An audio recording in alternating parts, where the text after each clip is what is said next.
esbonio fi y broses i chi wedi bod trwyddo dros y flwyddyn fatha o ddewis yr ystyr hir a wedyn yr ystyr fer ac wedyn yr enillydd? Wel, dyn ni fel feirniad wedi darllen o bu'n llyfr sydd wedi cael ei gyhoeddi yn y Gymraeg eleni.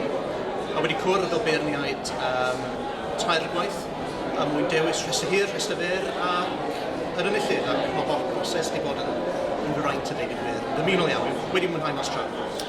Ti a faint o lyfrau chi wedi fod darllen i gyd? Gawson ni hanner cant. Hanner? Yr unig feirniadaeth sy'n gen i a nid feirniadaeth ydy hyn o rheswm ydy bod yna lot wedi cyrraedd tu yn y dolyg. Ond fel arall, mae wedi bod yn wych iawn. Na, dyn ni wedi mwynhau mas draw. Mae yna wedi bod, mae yna bethau gwych yn cael eu coeddi yn y Gymraeg.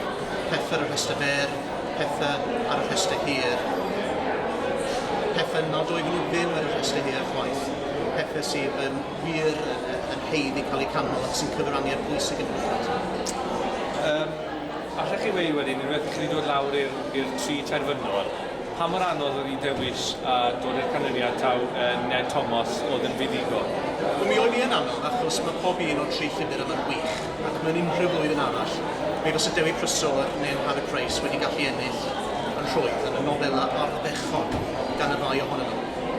Ond mae llyfr Ned Thomas yn gyfan gwbl unigryw. Mae o wedi ysgrifennu hun yn gofiant sydd hefyd yn gofiant o hanes Ewrop a hanes Cymru ac sydd yn cynnwys hefyd elfen o hanes, gwleidyddiaeth, newyddiaduraeth. Ac roedd y ffordd o wedi gwneud hynny a wedi dod efo popeth at ei gilydd a wedi defnyddio profiadau yma mi gafodd o'n byw yn yr Almaen ar ôl yr Ail Byd, yn Sbaen o dan y ffasgwyr, yn Rwsia o dan y gominyddion, a defnyddio hyn am mwyn edrych yn ffres ar hanes Cymru. Dwi'n credu bod hynny'n rhyfeddol. Diolch yn fawr iawn i chi.